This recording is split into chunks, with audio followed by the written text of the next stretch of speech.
আওয়ামী লীগ সাধারণ সম্পাদক ওবায়দুল কাদের চোখ খুললেও শঙ্কামুক্ত নন, জানালেন চিকিৎসক। দেখতে গেলেন রাষ্ট্রপতি ও প্রধানমন্ত্রী। পৌঁছেছে সিঙ্গাপুরের চিকিৎসক দল। দেশের যে কোনো হুমকি মোকাবেলায় সেনাবাহিনীকে প্রস্তুত থাকার নির্দেশ প্রধানমন্ত্রীর। রাজশাহী সেনানিবাসে 4টি রেজিমেন্টকে তুলে দিলেন জাতীয় পতাকা। এবং আবারও গ্যাসের দাম বাড়ানোর উদ্যোগ সরকারের। উচ্চমূল্যের এলএনজি আমদানি আর ভর্তুকি কমানোর দোহাই প্রতিমন্ত্রীর। যৌক্তিকতা নিয়ে প্রশ্ন ক্যাবের।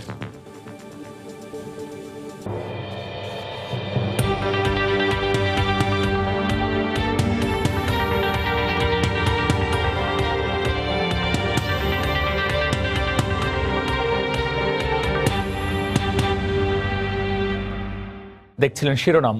জনপদের সময়ের সঙ্গে আছি আমি গোলাম রাব্বি। আওয়ামী লীগের সাধারণ সম্পাদক, সড়ক পরিবহন ও সেতু মন্ত্রী ওবায়দুল কাদের চোখ খুলেছেন, তবে তিনি শঙ্কামুক্ত নন বলে জানিয়েছেন বঙ্গবন্ধু শেখ মুজিব মেডিকেল বিশ্ববিদ্যালয়ের চিকিৎসকরা। এই মুহূর্তে তাকে দেশের বাইরে নেওয়া সম্ভব নয় বলেও জানান তারা। তবে এরই মধ্যে সিঙ্গাপুরের মাউন্ট এলিজাবেথ হাসপাতালের একটি প্রতিনিধি দল বঙ্গবন্ধু মেডিকেলে এসে পৌঁছেছে। এর আগে সকালে অসুস্থ হয়ে হাসপাতালে ভর্তি হওয়ার পর তার হার্টে 3টি ব্লক ধরা পড়ে। বিকেলে ওবায়দুল কাদেরকে দেখতে বঙ্গবন্ধু মেডিকেল বিশ্ববিদ্যালয়ে যান রাষ্ট্রপতি ও প্রধানমন্ত্রী। চোখ খুলেছেন আওয়ামী লীগ সাধারণ সম্পাদক ওবায়দুল কাদের। সাড়া দিয়েছেন রাষ্ট্রপতি ও প্রধানমন্ত্রীর ডাকে। তবে এখনও শঙ্কামুক্ত বলছেন না চিকিৎসকরা। রোববার বিকেলে ব্রিফিং করে সড়ক পরিবহন ও সেতু মন্ত্রীর শারীরিক অবস্থার সবশেষ পরিস্থিতি জানান বঙ্গবন্ধু মেডিকেল বিশ্ববিদ্যালয় কর্তৃপক্ষ। উনি পা নাড়াচ্ছেন, বলতেছেন কথাবার্তা, চেষ্টা করতেছেন কথাবার্তা। এখন এই অবস্থায় উনি আছেন, তো আমরা আরো কিছুক্ষণ দেখবো। এই হেমোডাইনামিক স্টেবিলিটি যদি আইবিপি মেশিন দেয় কিছুক্ষণ স্টেবল থাকে, তাহলে আমাদের সিদ্ধান্ত দুইটা হবে, যে আমরা হয়তো মেডিকেলও থেরাপি দিয়ে যেতে পারি অথবা বাইপাস। নেক্সট হয়তো অন্যান্য যে নালীগুলা ব্লক আছে সেইগুলা খুলে দেওয়ার জন্য হয়তো বা বাইপাস করতে পারি।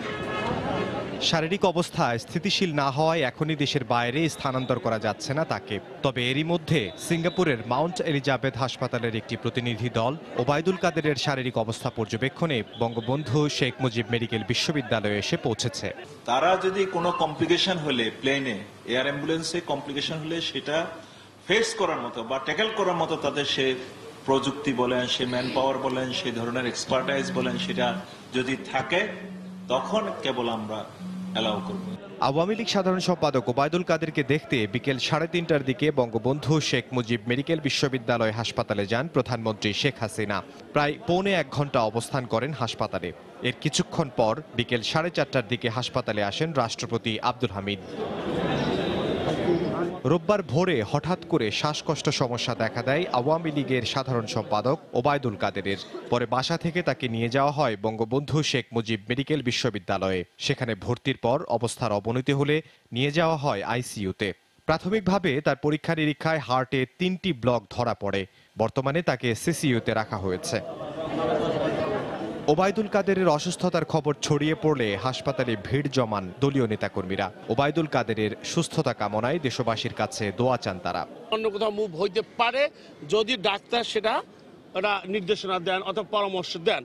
এইভাবে ওরা এখন কাজ করছে। এখন সমস্যা নেই, এখন কমফর্ট। তাকে আমরা বিদেশে সিঙ্গাপুরে নিয়ে যাওয়ার জন্য ব্যবস্থা গ্রহণ করা হচ্ছে। আমাদের মাননীয় সাধারণ সম্পাদক জনাব ওবায়দুল কাদেরের জন্য আপনারা সবাই দোয়া করবেন।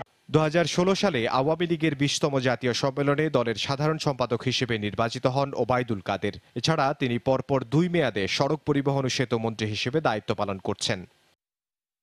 ইমদাদুল হক, সময় সংবাদ, ঢাকা। এই মুহূর্তে বঙ্গবন্ধু শেখ মুজিব মেডিকেল বিশ্ববিদ্যালয়ে আছেন রিপোর্টার আজহার লিমন। আমরা চলে যাচ্ছি তার কাছে। লিমন। রাব্বি, সিঙ্গাপুরের মাউন্ট এলিজাবেথ হাসপাতাল থেকে যে চিকিৎসক দলটি আওয়ামী লীগের সাধারণ সম্পাদক ওবায়দুল কাদের চিকিৎসার ব্যাপারে ঢাকায় নেমেছেন, তারা ঠিক এই মুহূর্তে বঙ্গবন্ধু হাসপাতালের ডি ব্লকে রয়েছেন। তারা বঙ্গবন্ধু বিশ্ববিদ্যালয় এই হাসপাতালের যারা চিকিৎসক দল, যে সমস্ত বিশেষজ্ঞ চিকিৎসক ওবায়দুল কাদেরের চিকিৎসার সঙ্গে সম্পৃক্ত রয়েছেন, তাদের সঙ্গে কিন্তু আলোচনা করছেন। এবং এই আলোচনার পরই আমরা আসলে জানতে পারবো যে আওয়ামী লীগের নবম সাধারণ সম্পাদক ওবায়দুল কাদেরকে চিকিৎসার জন্য দেশের বাইরে নেওয়া হবে কিনা। জানিয়ে রাখি যে এয়ার অ্যাম্বুলেন্স যে এয়ার অ্যাম্বুলেন্সটি করে এই চিকিৎসক দল এখানে এসেছেন, সেখানে একজন বিশেষজ্ঞ চিকিৎসক রয়েছেন, 2 জন নার্স রয়েছেন এবং সেই এয়ার অ্যাম্বুলেন্সটি কিন্তু অত্যাধুনিক আইসিইউ সম্বলিত। তো আসলে এর আগেই চিকিৎসকদের পক্ষ থেকে যেটি জানানো হয়েছিল যে তার অবস্থা ভালনারেবল অর্থাৎ সংকটাপন্ন, এই অবস্থায় তাকে স্থানান্তর করা যাবে কিনা এটা আসলে পর্যবেক্ষণের ব্যাপার ছিল। তবে এই মুহূর্তে আমরা আপনাদেরকে বলতে পারি গেল 3 ঘন্টায় ওবায়দুল কাদেরের যে শারীরিক অবস্থা সেটি কিন্তু বেশ সন্তোষজনক, সংকটাপন্ন হলেও সন্তোষজনক। অর্থাৎ ডাক্তারদের ভাষায় যদি বলতে হয়, উনি এক ধরনের হেমোডাইনামিক স্ট্যাটাসে রয়েছেন, অর্থাৎ উনি শ্বাস প্রশ্বাস নিচ্ছেন, চোখ মেলছেন এবং নাড়াচাড়া করছেন। তো এই অবস্থা আসলে জানেন যে উনার যে হার্টের 3টি ব্লক বা 3টি যে ধমনীতে ব্লক ধরা পড়েছে, সেই 3টি ধমনীর এর মধ্যে কিন্তু একটি ধমনী তারা কিন্তু ছাড়াতে পেরেছেন কিংবা খুলতে পেরেছেন, বাদ বাকি 2টি ধমনী কিন্তু এখনো ব্লক অবস্থায় রয়েছে। তো তারা তখনই জানিয়েছিলেন যে তারা নিবিড় পর্যবেক্ষণে রয়েছেন এবং এই পর্যবেক্ষণের যদি 24 থেকে 72 ঘন্টা পর্যন্ত স্থায়ী হয়, সেক্ষেত্রে তারা কিন্তু থেরাপি কিংবা বাইপাস যে কোনো একটা পদক্ষেপে যেতে পারেন এই ব্লক সরানোর জন্য। তো এই মুহূর্তে আসলে আরেকটি বিষয় সামনে এসেছে যে এই অবস্থায় আসলে সিঙ্গাপুরে নেওয়া যাবে কিনা। তারা তখন বলেছেন যে এই অবস্থা যদি থাকে তাকে হয়তো সিঙ্গাপুরেও নেওয়া যেতে পারে। তো সে এখন আসলে এই চিকিৎসকদের সঙ্গে সিঙ্গাপুরের চিকিৎসকদের আলোচনা চলছে। এই আলোচনা শেষে তারা হয়তো বের হয়ে আসবেন কিংবা তখনই আসলে জানাতে পারবো যে চিকিৎসার জন্য আওয়ামী লীগের সাধারণ সম্পাদক ওবায়দুল কাদেরকে সিঙ্গাপুরে নেওয়া হবে কিনা। রাব্বি। বঙ্গবন্ধু শেখ মুজিব মেডিকেল বিশ্ববিদ্যালয় থেকে জানাচ্ছিলেন রিপোর্টার আজহার লিমন। জনপদের সময় আরও থাকছে। প্রথম ধাপে ব্রাহ্মণবাড়িয়ার 7 উপজেলা পরিষদে ভোট গ্রহণ আগামী 10 মার্চ। ভোটারদের ব্যাপক উৎসাহ, মাঠে ব্যস্ত প্রার্থীরা।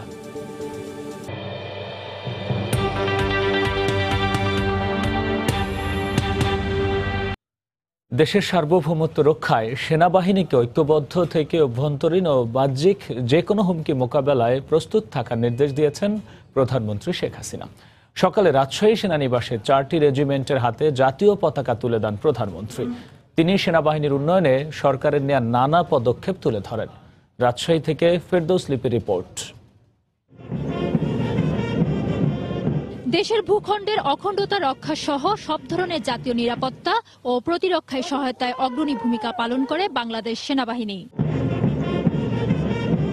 রবিবার সকালে রাজশাহী সেনানিবাসে বাংলাদেশ সেনাবাহিনীর রেজিমেন্ট 7, 8, 9 ও 10 সদস্যদের ন্যাশনাল স্ট্যান্ডার্ড প্রদান অনুষ্ঠানে যোগ দেন সরকার প্রধান শেখ হাসিনা।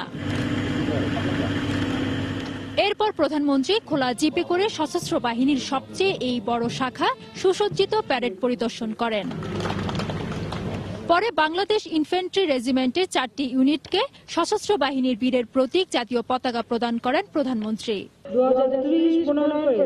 অনুষ্ঠানে সেনা সদস্যদের দেশের জন্য যে কোনো ত্যাগ স্বীকারে প্রস্তুত থাকার আহ্বান জানান প্রধানমন্ত্রী। পবিত্র সংবিধান ও দেশ মাতৃকার সার্বভৌমত্ব রক্ষার জন্য আপনাদের ঐক্যবদ্ধ থেকে অভ্যন্তরীণ কিংবা বাহ্যিক যে কোনো হুমকি মোকাবেলায় সদা প্রস্তুত থাকতে হবে। সরকার আধুনিক ও চৌকো সেনাবাহিনী গড়ে তুলতে বদ্ধপরিকর উল্লেখ করে তিনি বলেন, সেনাবাহিনীতে নতুন নতুন পদাতিক ডিভিশন, ব্রিগেড প্রতিষ্ঠা সহ প্রশিক্ষণের ব্যবস্থা করা হয়েছে। এটা আধুনিক ও চৌকো সশস্ত্র বাহিনী গড়ে তুলতে আমাদের সরকার বদ্ধপরিকর।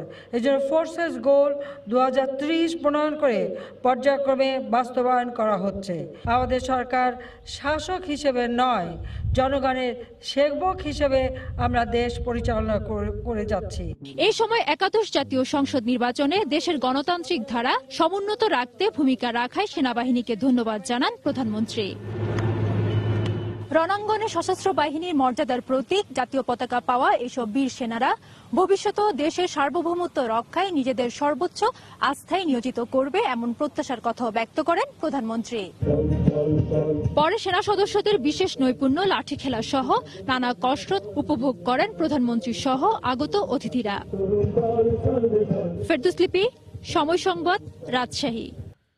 আবারও গ্যাসের দাম বাড়ানোর প্রক্রিয়া শুরু করেছে সরকার। এরই মধ্যে আবাসিক সহ সব ধরনের গ্রাহকের জন্য গড়ে 66% দাম বাড়ানোর প্রস্তাব এনার্জি রেগুলেটরি কমিশনে পাঠিয়েছে গ্যাস বিতরণ প্রতিষ্ঠানগুলো। আগামী সপ্তাহে হতে যাচ্ছে দাম বাড়ানোর আবেদনের ওপর গণশুনানি। জ্বালানি প্রতিমন্ত্রী বলছেন, উচ্চ মূল্যের এলএনজি আমদানি আর ভর্তুকি কমাতেই নেওয়া হয়েছে গ্যাসের দাম বাড়ানোর উদ্যোগ। তবে এর যৌক্তিকতা নিয়ে প্রশ্ন তুলেছে ক্যাব। গেল বছর উচ্চ মূল্যের এলএনজি আমদানিকে কেন্দ্র করে শুরু হয় গ্যাসের দাম বাড়ানোর তোড়জোড়। সে অনুযায়ী গত জুনে গণশুনানিও করেছিল বাংলাদেশ এনার্জি রেগুলেটরি কমিশন। তবে নির্বাচনের মাত্র 2.5 মাস আগে গত 16 অক্টোবর বিইআরসির আদেশে গ্যাসের দাম না বাড়ানোর সিদ্ধান্ত নেওয়া হয়। তবে সে আদেশের মাত্র 5 মাসেরও কম সময়ের মধ্যে আগামী সপ্তাহে শুরু হতে যাচ্ছে আবারও গ্যাসের দাম বাড়ানোর আনুষ্ঠানিকতা। বিতরণ প্রতিষ্ঠানগুলোর আবেদনে সব শ্রেণীর গ্রাহকের জন্য গ্যাসের দাম গড়ে 66% বাড়ানোর প্রস্তাব করা হয়েছে, যার মধ্যে আবাসিকে 1 চুলার জন্য 750 থেকে বাড়িয়ে 1000 টাকা আর 2 চুলার ক্ষেত্রে 800 থেকে বাড়িয়ে 1200 টাকা করার আবেদন করা হয়েছে। অন্যান্য গ্রাহকদের ক্ষেত্রে খাতভেদে 17 থেকে 158% পর্যন্ত দাম বাড়ানোর প্রস্তাব করা হয়। এসব আবেদনের উপর গণশুনানি চলবে 11 থেকে 14 মার্চ পর্যন্ত। এলএনজি আসছে তো 500 MMSF ঢুকে গেছে, এটাতে কিছুটা প্রাইস আমরা রিঅ্যাডজাস্টমেন্ট করতে চাই। রিঅ্যাডজাস্টমেন্ট যে করবো তারপরও ভর্তুকি করতে হবে, কারণ কস্টলি, এক্সপেন্সিভ তো আমাদের জন্য। আমি মনে করি এখনো আমাদের কম্পেয়ার টু ইনকাম লেভেল এখনো প্রাইসের দিক দিয়ে আমরা অনেক কাজ করতে হবে। তবে দাম বাড়ানোর আবেদন নাকচের মাত্র 5 মাসের মাথায় আবারও বিইআরসির গণশুনানির যৌক্তিকতা নিয়ে প্রশ্ন রয়েছে ভোক্তা অধিকার সংগঠন ক্যাবের। মানুষের পণ্য বা সেবা ক্রেতাকে দেওয়ার পরেই তার কাছে মূল্য দাবি করা যায়, ক্রেতাকে দেওয়ার আগে মূল্য দাবি করা যায় না। এখন পর্যন্ত 750 MMSF গ্যাস রেগুলার সরবরাহ হয়নি, এরপরে আবার 750 সরবরাহ হবে, এরকম অজুহাতে দাম পুনর্নির্ধারণের প্রস্তাব গ্রহণ করা বিইআরসির এখতিয়ার বহির্ভূত। সবশেষ 2017 সালের মার্চে গ্যাসের দাম গড়ে প্রায় 23% বাড়ানো হয়। ফারুক ভূঁইয়া, রবি, সময় সংবাদ, ঢাকা। জনপদের সময় আরও থাকছে। চট্টগ্রামে একই দিনে আলাদা অভিযানে 700 স্বর্ণের বার সহ 4 জন আটক, প্রাইভেট কার জব্দ।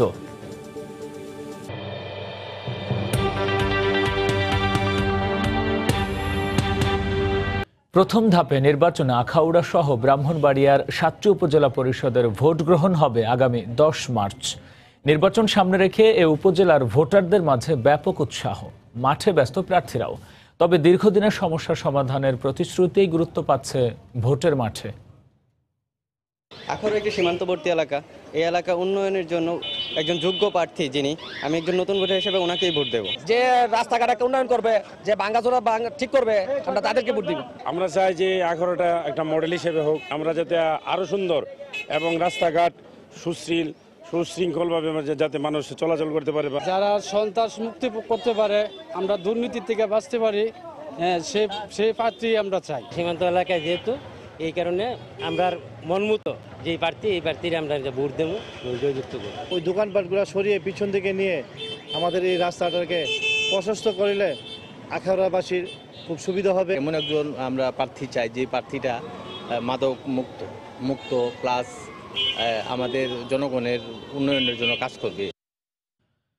উপজেলা পরিষদ নির্বাচন নিয়ে সাধারণ মানুষের প্রত্যাশা ও ভাবনা জানাতে এই মুহূর্তে ব্রাহ্মণবাড়িয়ার আখাউড়া থানা এলাকায় আছেন রিপোর্টার উজ্জ্বল চক্রবর্তী। চলে যাচ্ছি তার কাছে। উজ্জ্বল, রাব্বি, আপনি জানেন যে আগামী 31 তারিখ যে নির্বাচন আসছে, চতুর্থ ধাপে, সেই নির্বাচনে ব্রাহ্মণবাড়িয়ার 7টি উপজেলার নির্বাচন অনুষ্ঠিত হবে।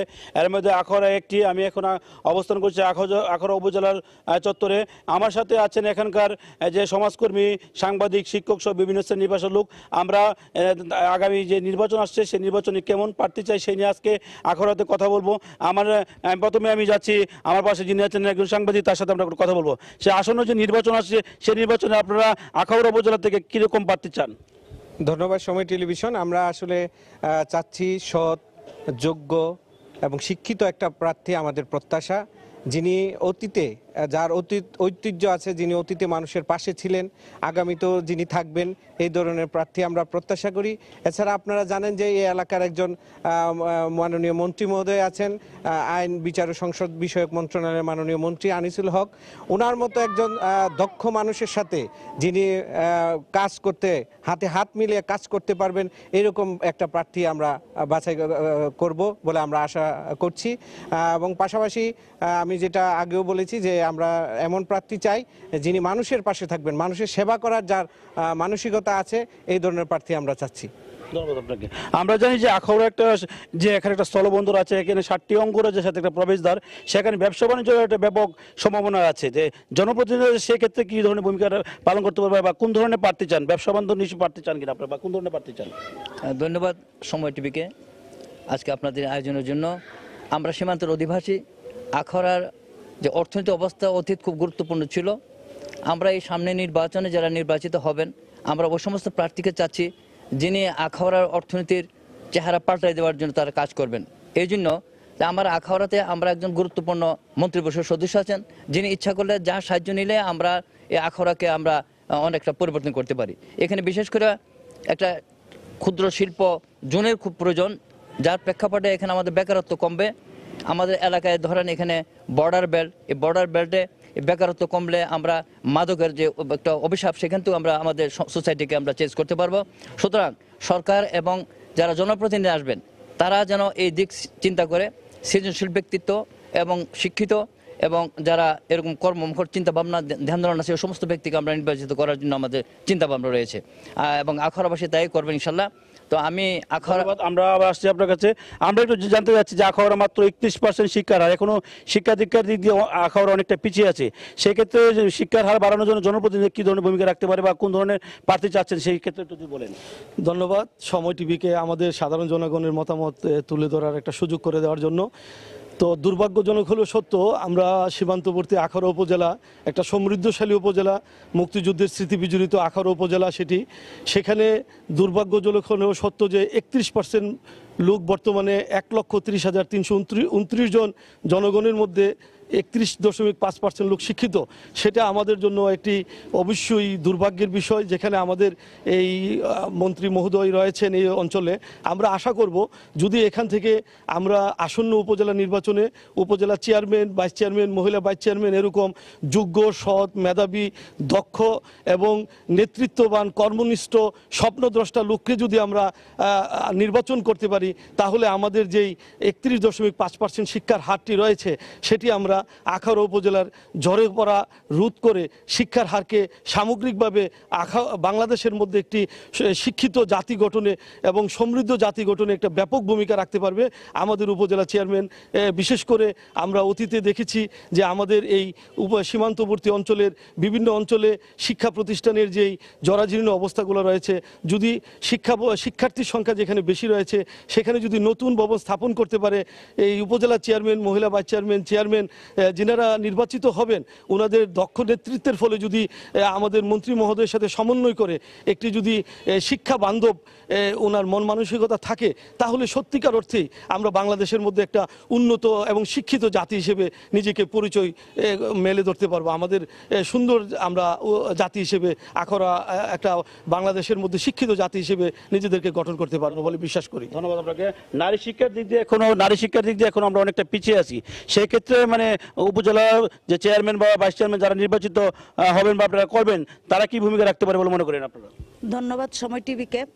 আমি মনে করি যারা উপজেলা পরিষদ নির্বাচনে নির্বাচিত হবেন তারা যদি আমাদের নারী শিক্ষার প্রতি বেশি গুরুত্ব দেন, বিশেষ করে আমাদের প্রাথমিক শিক্ষা স্তরে মায়েদের নিয়ে মা সমাবেশ, অভিভাবক সমাবেশ এবং শিক্ষামূলক বিভিন্ন কার্যক্রমের মাধ্যমে যদি আমাদের নারীদেরকে উদ্বুদ্ধ করেন, তাহলে আমরা একটা আলোকিত উপজেলা উপহার পাবো। তাই আমার নির্বাচিত যারা হবেন তাদের কাছে থাকবে নারী শিক্ষাকে নিয়ে বেশি গুরুত্ব দিবেন এবং বিশেষ করে প্রাথমিক শিক্ষা স্তরের শিক্ষাটাকে আরো উন্নতি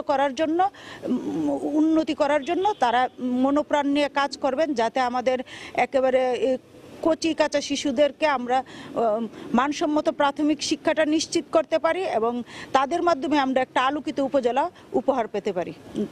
ধন্যবাদ। আমরা আবার আপনার কাছে আসছি যে উপজেলাটা যে আমরা জানি স্থানীয় সরকার পর যে 3টা স্তর আছে, ইউনিয়ন পরিষদ, পৌরসভা এবং উপজেলা। তো এই জনপ্রতিনিধি হিসেবে উপজেলার যে কি মানে কতটুকু শক্তিশালী আপনি মনে করেন এখন পর্যন্ত?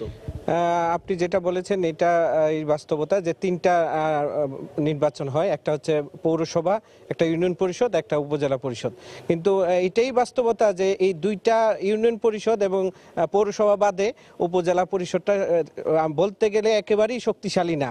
এখানে আপনি ইউনিয়ন পরিষদ এবং পৌরসভায় যদি যান, মেয়র এবং চেয়ারম্যানদের কাছে অনেক কাজ মানুষের থাকে, জন্ম নিবন্ধন থেকে শুরু করে বিভিন্ন ধরনের কাজ থাকে, কিন্তু একটা উপজেলা পরিষদ চেয়ারম্যানের কাছে আসলে চাইবার মতো কিছু থাকে না। আমরা বিভিন্ন জায়গায় দেখেছি, আমরা পত্রপত্রিকায় দেখি, টেলিভিশনে দেখি যে অনেক জায়গায় দিনের পর দিন উপজেলা পরিষদ যে চেয়ারম্যান থাকেন, ভাইস চেয়ারম্যান থাকেন, তাদের কার্যালয় খোলা পর্যন্ত হয় না। ইভেন ভাইস চেয়ারম্যানদের কোথাও কোথাও বসার পর্যন্ত জায়গা নেই। তো আমার মনে হয় যে এখনই সময়, বর্তমান যে সরকার আছেন, সরকার আগেও বলে গেছেন যে এটা উদ্যোগ নেবেন। আমার মনে হয় এখনই একটা মুখ্যম একটা সময় যে উপজেলা পরিষদকে শক্তিশালী করা হবে। যদি শক্তিশালী করা হয় এই ব্যবস্থাটাকে, তাহলে উন্নয়নও ত্বরান্বিত হবে বলে আমি মনে করি। বিশেষ করে আমাদের আখড়ার ক্ষেত্রে তো নিশ্চয়ই এটা হবে, যেহেতু আমাদের একজন মাননীয় মন্ত্রী মহোদয় রয়েছেন, তার সঙ্গে হাত মিলিয়ে উনি কাজ করতে পারলে আমরা আখাউড়াকে অনেক সমৃদ্ধশালী হিসেবে গড়ে তুলতে পারবো, আমরা আশা করছি।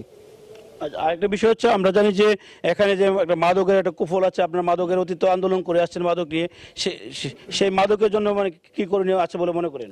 আমি পূর্বে বলেছি আপনার সঙ্গে। উপজেলা পরিষদ নিয়ে ব্রাহ্মণবাড়িয়ার আখাউড়া থানা এলাকা থেকে যুক্ত হয়েছিলেন রিপোর্টার উজ্জ্বল চক্রবর্তী। উপজেলা পরিষদ নির্বাচন নিয়ে সরগরম দক্ষিণের জেলা বরিশালের রাজনীতি। প্রতিটি উপজেলায় বেড়েছে রাজনৈতিক দলের নেতাকর্মীদের তৎপরতা। সাধারণ ভোটাররাও ব্যস্ত নানা হিসেব নিকেশে। তাদের ভাবনা জানাতে নগরীর বঙ্গবন্ধু উদ্যান থেকে যোগ দিচ্ছেন ফিরদাউস সোহাগ। চলে যাচ্ছি তার কাছে। সোহাগ, তো কয়েকটি ধাপে উপজেলা নির্বাচন হচ্ছে। বরিশালেও এই মাসের 26 তারিখে উপজেলা নির্বাচন অনুষ্ঠিত হওয়ার কথা রয়েছে। তো বিষয়টি নিয়ে কথা বলার জন্য আমরা বরিশাল সদর উপজেলার আজকে বঙ্গবন্ধু উদ্যান এলাকায় রয়েছি। তো বিষয়টি নিয়ে আমরা ডান দিক থেকে কথা বলবো। আপনি কি আমাদেরকে একটু বলবেন, এই নির্বাচন নিয়ে, উপজেলা নির্বাচন তৃতীয় ধাপে অনুষ্ঠিত হচ্ছে, এই বিষয়ে আপনার ভাবনাটা একটু শুনতে চাই। ধন্যবাদ। দেখুন, বাংলাদেশের মাননীয় প্রধানমন্ত্রী উনি ঘোষণা দিয়েছেন যে বাংলাদেশের প্রত্যেকটি গ্রামে নগরের সুবিধা প্রদান করবেন। তো ওনার এই ইচ্ছাটাকে বাস্তবে প্রতিফলিত করতে হলে এই নির্বাচন একটা গুরুত্বপূর্ণ নির্বাচন। কারণ আপনি জানেন যে বাংলাদেশের তৃণমূল পর্যায়ে এই নির্বাচনটা খুবই গুরুত্বপূর্ণ, কারণ তৃণমূল পর্যায়ের মানুষের সুখ দুঃখ চাওয়া পাওয়া প্রতিফলিত হয় এই নির্বাচনের মাধ্যমে। আমরা চাই যারা এই নির্বাচনে নির্বাচিত হবেন সেই সকল জনপ্রতিনিধিগণ জনগণের কাছে নাগরিক সুবিধা পৌঁছানোর জন্য আরো অনেক বেশি কার্যকরী ভূমিকা পালন করবে। একই সাথে আমরা আশা করি যে নির্বাচন কমিশন এবং যে সরকারের অন্যান্য প্রতিষ্ঠানগুলো এই নির্বাচনকে ফ্রি এবং ফেয়ার হিসেবে আমাদেরকে উপহার দিবেন। ধন্যবাদ আপনাকে। আপনার কাছ থেকে একটু শুনতে চাই, নির্বাচনে চাওয়া পাওয়া এই সদর উপজেলা কেন্দ্রিক যে বিষয়গুলো রয়েছে, আপনি যদি আমাদের সাথে একটু শেয়ার করেন। দেখেন, নির্বাচনটা তো আনন্দের, উৎসবের, আর সেটা যদি ফেয়ার হয় তাহলে সেটা আনন্দের হবে এবং উৎসবের হবে। আমরা চাচ্ছি যে বরিশাল উপজেলার নির্বাচনটা ফেয়ার হবে এবং বরিশালের মানুষের যে উপজেলা নির্বাচনটা আসলে গ্রাম পর্যায়ে যে অনেক রাস্তাঘাট থাকে না। আপনি দেখবেন যে এখন বর্ষাকাল, প্রত্যন্ত অঞ্চলে শহর থেকে একটু দূরে সরে গেলেই দেখা যাবে যে গ্রামের রাস্তাঘাটগুলো কাঁচা এবং কিছুদিন পরে রাস্তায় হাঁটা যাবে না। আমি চাচ্ছি যে যারা নির্বাচিত হবে তারা যেন গ্রামের যে রাস্তাঘাটগুলো অন্তত সেগুলো ভালো পাকা করে দেয় এবং আমাদের আরও অনেক সমস্যা আছে। এটা উপজেলা হলো, আমাদের অনেক বিনোদনের জায়গা নেই, এটা নদীমাতৃক এলাকা বরিশাল। তো তারপরে এই উন্নয়নগুলোর জন্য যে উপজেলা চেয়ারম্যান ভালো ভূমিকা রাখবে এটাই আশা করি এবং একজন ভালো প্রার্থী আমরা বরিশালে আসুক সেটাই চাচ্ছি। ধন্যবাদ আপনাকে।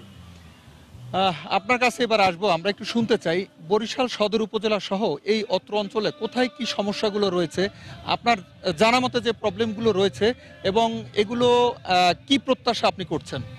আসলে স্থানীয় সরকার ব্যবস্থায় উপজেলা নির্বাচনটা অত্যন্ত গুরুত্বপূর্ণ। এখানে গ্রামের প্রত্যন্ত এলাকায় উন্নয়নের সেবা পৌঁছে দেওয়া যায়, উপজেলা চেয়ারম্যানরা এটাই করে থাকেন। আমি বরিশাল সদর উপজেলার প্রেক্ষাপটে বলতে চাই, এটা নদী বেষ্টিত একটা উপজেলা, চারদিকে নদী আছে, আমাদের নদী ভাঙ্গুলি আছে, এখানে জেলে পরিবার আছে। এদের উন্নয়নে প্রধানমন্ত্রীর প্রতিশ্রুত যে উন্নয়নের ধারাবাহিকতা, এটা যেন এই নদী ভাঙ্গুনি এলাকায় বিশেষ করে জেলে সম্প্রদায়ের মাঝে যেন এই উন্নয়নটা পৌঁছে দেওয়া যায় এবং গ্রামের যে অবহেলিত রাস্তাঘাটগুলো, বিশেষ করে নদীর ভাঙ্গনে রাস্তাঘাট বিলীন হয়ে যায়, এরপর কিভাবে উন্নয়নের ধারাবাহিকতা রক্ষা করা যায় এই ব্যাপারে উপজেলা চেয়ারম্যান যারা আজ নির্বাচিত হবেন, চেয়ারম্যান ভাইস চেয়ারম্যান, এরা অধিকতর গুরুত্ব দেবেন এবং আর্থসামাজিক উন্নয়নে আরও বেশি ভূমিকা রাখবেন বলে আমি মনে করি। আপনার কাছ থেকে শুনতে চাইবো, আপনি একজন এই এলাকার বাসিন্দা এবং একজন ভোটার, তো ভোটার হিসাবে আপনার নখদর্পণে নিশ্চয়ই রয়েছে কোথায় কি সমস্যাগুলো রয়েছে। তো কয়েকজন ভোটারের সঙ্গে কথা বলতে গিয়ে যে বিষয়গুলো এসেছে এর বাইরে যে সমস্যাগুলো রয়েছে আপনি আমাদের সঙ্গে একটু যদি শেয়ার করেন। সবচেয়ে বড় যে বিষয়টা হচ্ছে সেটা হচ্ছে যোগাযোগ ব্যবস্থা, কারণ বরিশাল অঞ্চলটি নদীমাতৃক এলাকা, নদী বেষ্টিত এলাকা এবং এখানে নৌযানই হচ্ছে অনেকাংশেই মানুষ নৌযানের উপর নির্ভরশীল চলাচলের মাধ্যমে, এবং আমাদের নদীগুলো অনেকগুলি হারিয়ে গেছে, বিশেষ করে খালগুলির কিন্তু তার অস্তিত্ব বিলুপ্ত হয়ে গেছে গিয়ে। কাজে নদীগুলিকে যাতে সচল করা যায়, কারণ অধিকাংশ নদীগুলি কিন্তু চড়া পড়ে গেছে গিয়ে, ডুবোচর প্রত্যেকটা নদীর ভিতরে আছে। আর নৌযানগুলি কিন্তু আপডেটেড না, এগুলি কিন্তু হালনাগাদ না, এবং নৌযানগুলি অনেক সময় বিভিন্ন উৎসব পার্বণে দেখা যায় যে সেখানে অঢেল মানুষ নৌযানগুলিতে চড়ে এবং সেগুলি কিন্তু অত্যন্ত ঝুঁকিপূর্ণ হয়, যা মানুষের জীবনহানি ঘটায়। কাজেই নৌযানগুলিকে হালনাগাদ করতে হবে এবং যোগাযোগ ব্যবস্থা উন্নয়ন করতে হবে নৌপথের, কারণ নৌপথই সবচেয়ে বেশি মানুষ সবচেয়ে বেশি উপভোগ করে থাকে এবং এই নৌপথের মাধ্যমে কিন্তু বিভিন্ন পণ্য কিন্তু নেওয়া হয়। কাজেই এই নৌযানগুলিকে, নৌপথগুলিকে সচল রাখা এবং এগুলিকে সক্রিয় রাখা, এটি কিন্তু একটি দায়িত্ব পরিপূর্ণভাবে এটা পালন করতে হবে। বিশেষ করে প্রধানমন্ত্রী কিন্তু একটি ক্যাপিটাল ড্রেজিংয়ের কথা বলছেন। এই ক্যাপিটাল ড্রেজিং যদি করতে হয় তাহলে প্রত্যেকটা নদীকে একটি সার্ভে করতে হবে এবং নদীর কোন কোন জায়গাগুলি সেই অবস্থায় আছে, ঝুঁকিপূর্ণ অবস্থা আছে, সেগুলিকে চিহ্নিত করতে হবে এবং সেই অনুযায়ী ক্যাপিটাল ড্রেজিং করতে হবে। এবং ক্যাপিটাল ড্রেজিং করার সময় অবশ্যই নৌর সঙ্গে যারা জড়িত, নৌপথের সাথে জড়িত, নৌযানের শ্রমিক, BIWTA এবং অন্যান্য প্রতিষ্ঠানের স্টেক হোল্ডার যারা যারা আছে তাদের সকলের সম্মিলিতভাবেই কিন্তু এটা করতে হবে। আপনার কাছ থেকে শুনতে চাই, এই বরিশাল এলাকার মানুষের আর্থসামাজিক উন্নয়নে উপজেলা কিভাবে ভূমিকা রাখতে পারে? দেখুন, উপজেলা তো আমাদের তৃণমূল পর্যায়ের সবচেয়ে লোয়ার লেভেলের হচ্ছে যে প্রশাসনিক কাঠামো। তো এই উপজেলার মাধ্যমে দেখেন আমাদের অন্যান্য বক্তারা যেগুলো বললেন যে আমাদের রাস্তাঘাটের সমস্যা, আমাদের যে বেসিক্যালি যেসব মৌলিক চাহিদাগুলো আছে যেমন চিকিৎসা, শিক্ষা, এই সব ব্যাপারগুলোতে জনগণের কাছে সরাসরি আপনার নাগরিক সুবিধা পৌঁছে দেওয়ার জন্য এই উপজেলা নির্বাচনটা অত্যন্ত গুরুত্বপূর্ণ। দেখেন আমাদের যারা জাতীয় নির্বাচনে যারা নির্বাচিত হন তাদের সাথে এই যে যারা উপজেলা নির্বাচিত হবেন তাদের মধ্যে আমি একটা পার্থক্য খুঁজে পাই, কারণ এখানে যারা ভোট দিচ্ছেন এবং যারা নির্বাচিত হচ্ছেন উভয়ই আসতেছে একেবারে তৃণমূল পর্যায় থেকে। সো এই তৃণমূল পর্যায়ের মানুষকে যদি আমরা প্রধানমন্ত্রী যে ভিশন যে আমাদেরকে একটা উন্নয়নশীল দেশে রূপান্তরিত করবে সেই জায়গায় যদি যেতে চাই তাহলে অবশ্যই আমাদের উন্নয়নের ধারাটা শুরু হতে হবে তৃণমূল পর্যায় থেকে। সুতরাং এই জায়গায় আমাদেরকে অবশ্যই আমাদের অধিকতর কার্যকরভাবে এবং অধিকতর বেশি ইফিসিয়েন্ট হচ্ছে পলিসি নিতে হবে, যেই ক্ষেত্রে আমি মনে করি যে এই জনপ্রতিনিধিত্বটা একটা গুরুত্বপূর্ণ ভূমিকা পালন করবে। অসংখ্য ধন্যবাদ আপনাকে। আপনার কাছে একটু আসবো, আপনি আমাদেরকে জানাবেন অনেকগুলো সমস্যার কথা আপনি বলেছেন, কি করলে পরে এই সমস্যাগুলোর সমাধান করা যায়, আপনার কাছে পরামর্শ শুনতে চাই। আসলে এই সমস্যা উত্তরণে যোগ্য নেতৃত্ব ছাড়া এটা সম্ভবই না। যোগ্য নেতৃত্বর মাধ্যমে যদি যোগ্য প্রার্থী এখান থেকে নির্বাচিত হতে পারে তাহলে এই সমস্যা থেকে উত্তরণও সম্ভব। যেমন ধরেন ইউনিয়নের চেয়ারম্যান থাকে, বিভিন্ন ইউনিয়ন চেয়ারম্যান, যদি সদর উপজেলা চেয়ারম্যান যদি এখানে স্বচ্ছতার ভূমিকা রাখে তাহলে ইউনিয়ন চেয়ারম্যান এই যে আমাদের যে বিভিন্ন প্রকল্পের আর্থিক বরাদ্দ বলেন, চাল, গম, বিভিন্ন উন্নয়ন কর্মকাণ্ডে উপজেলা চেয়ারম্যান যদি নিজের থেকে এগুলো বরাদ্দের মনিটরিং করতে পারেন, নিজে উপস্থিত থাকতে পারেন, তাহলে এগুলোর স্বচ্ছতাভাবে হইলে আমাদের যারা ভোগীদার তারা এটা সঠিকভাবে পেতে পারে। জেলেরা সঠিকভাবে পেলে, জেলেদের আমরা প্রায় সময় দেখতে পাই বিভিন্ন কাজে যে জেলেরা এগুলো পাচ্ছে না পাওয়ায় তারা যে নদীতে নামতে বাধ্য হচ্ছে, অথচ তারা এই সদর উপজেলারই বাসিন্দা, তারা এটা পাওয়ার যোগ্যতা রাখে, তারা এটা তাদের জন্য। এটা অনেক সময় মিস্টেক হয়। এটা যদি উপজেলা চেয়ারম্যান যদি দায়িত্বটা সঠিকভাবে পালন করতে পারে বা এই সড়কের উন্নয়নে বিভিন্ন উন্নয়নে যদি উপজেলা চেয়ারম্যান নিজে গিয়ে এটার ভূমিকাটা রাখে এবং কঠোর হস্তে এগুলো মনিটরিং করে, তাহলে এই সমস্যা থেকে আমরা উত্তরণ পেতে পারি আমি মনে করি। আপনি কি বলবেন, এই বরিশালের ব্যবসা বাণিজ্যের খুব একটা উন্নত এখনো হয়নি, তো এই ব্যবসার উন্নয়নের ক্ষেত্রে উপজেলা প্রশাসনের কি ভূমিকা রাখতে পারে? উপজেলা প্রসারে ভূমিকা রাখতে পারে, তো আমি আগেও বলেছিলাম যে যোগাযোগ মাধ্যমটা ভালো থাকতে হবে। আর যে আমাদের মাননীয় প্রধানমন্ত্রী যেটা আমাদের বরিশাল অঞ্চলের জন্য করতেছে, যদিও এটা উপজেলার বাইরে, সেটা হলো আমাদের পদ্মা সেতু। পদ্মা সেতুটা যেদিন মানে কার্যকর হবে, আমাদের উন্নয়ন অটোমেটিকলি আমরা ইনশাল্লাহ বরিশাল অনেক উন্নয়ন, মানে বাংলাদেশের একটা ভালো স্পট হবে এবং ব্যবসার একটা ভালো কেন্দ্র হবে, এটা আমি আশা করি।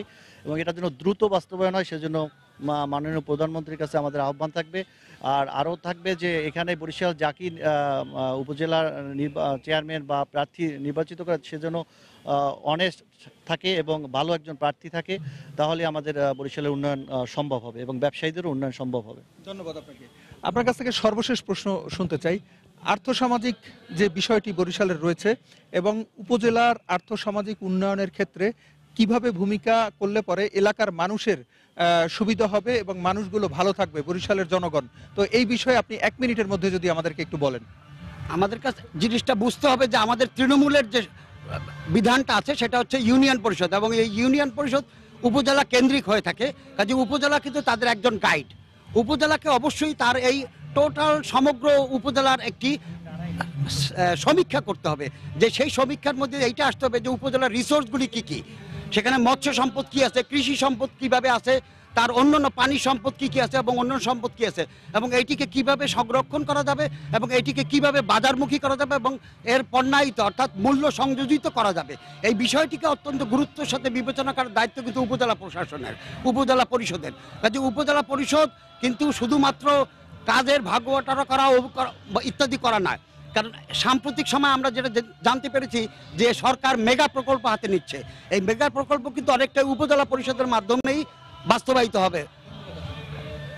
রাব্বি, আমরা শুনছিলাম আমাদের সঙ্গে আজকে বরিশাল সদর উপজেলার বেশ কয়েকজন ভোটার অর্থাৎ এখানকার যারা বাসিন্দা রয়েছেন তারা কথা বলেছেন উপজেলা নির্বাচন নিয়ে, উপজেলা প্রশাসনের কাছে তাদের কি প্রত্যাশা, এই বিষয়গুলো নিয়ে তারা কথা বলেছেন। তো আজকের এই বিষয়ে নিয়ে আলাপের এতটুকুই। রাব্বি, ফিরছি আপনার কাছে। উপজেলা পরিষদ নিয়ে সাধারণ মানুষের ভাবনা জানাতে বরিশাল থেকে যুক্ত হয়েছিলেন রিপোর্টার ফিরদাউস।